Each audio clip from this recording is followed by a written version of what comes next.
And good evening, everyone. Thanks for clicking on WDTV.com. I'm Carrie Galiotis. And I'm Nicole Porter. Here's your top stories we've been following here on 5 News. Yesterday, the U.S. Attorney's Office announced that a body found in Pennsylvania in January was that of Skylar Neese, a 16-year-old Star City girl who went missing last July. And today, the principal at University High School told 5 News that she felt like she lost a family member when she heard the news yesterday. Now, since that news came down that she was confirmed dead, it really hit everyone in the community. Neese was a student at University High School, and according to all accounts, she was very well liked. The principal at the school said that when that news was broke yesterday, she met with her staff to prepare them to talk to the kids today. She said since Neese was reported missing, they've been holding out hope that she would eventually return safely. The principal mentioned that everyone in the school was devastated to hear the horrific news. We certainly, keep her in our thoughts, and we keep her family in our thoughts, and we go day by day with our students, and if our students need support, we're there to provide that support to them. Now, the U.S. Attorney's Office has refused to provide further details because it's still an ongoing investigation.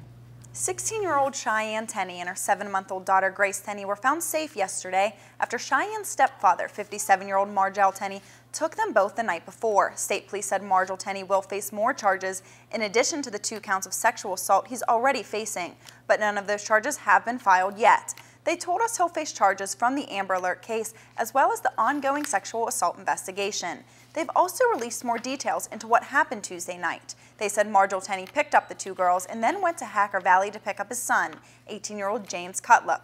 Then they went to Webster County to Bealington, where Tenney traded his truck for a tan Ford Taurus. From there, they went to the Fairmont and Whitehall areas before going to Ohio. That's when Tenney decided to head back to Buchanan. Several hours later, troopers stopped the car near the Jane Lou exit of I-79. In a twist to the story, Cheyenne Tenney told media outlets last night that she never felt she or her baby were in danger. She also said she didn't even know there was an Amber Alert out for her until Wednesday morning. Well, the investigation is still ongoing into the water truck accident that took the lives of 2 boys in Clarksburg Saturday evening. And in the meantime, obituaries in a local newspaper have revealed the names of those 2 boys.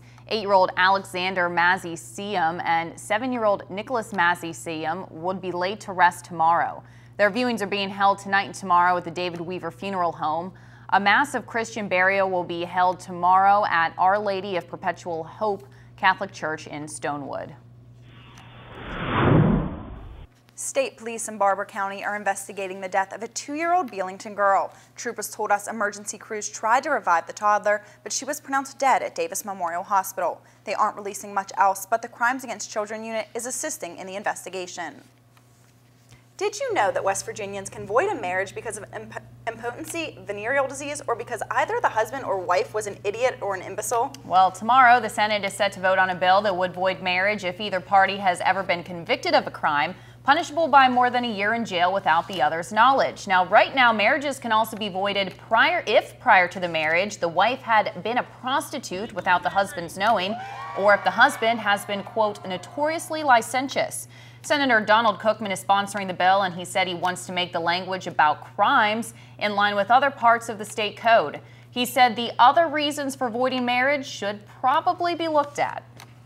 The full state Senate will soon take a vote on Governor Earl Ray Tomlin's proposed overhaul of the state public schools. The Senate Finance Committee endorsed that bill today without any changes. Tomlin wants to change the way teachers are hired and transferred. The bill would also give counties more flexibility to set the yearly school calendar. The Senate Education Committee advanced that bill on Tuesday. That committee did make some changes. The bill now says the state's education department must cut personnel spending by 5% in each of the next 2 budget years. That will cut costs by more than $600,000 next year and by $2.1 million the year after that. Groups representing teachers and school workers opposed most of the bill's proposals. Let's take a peek at what our newsroom is working on for Fox 10 at 10 and 5 News at 11. First up, a fire in Barber County has been burning for days. Today, the road has been closed for safety precautions. More tonight. Plus, the United Mine Workers of America are taking their fight with Patriot Coal and Peabody Energy public. Find out how they're doing that tonight. And that's what's making news this evening. Of course, be sure to tune in to Fox 10 at 10 and 5 News at 11 tonight for the latest news and weather. Until then, have a great night.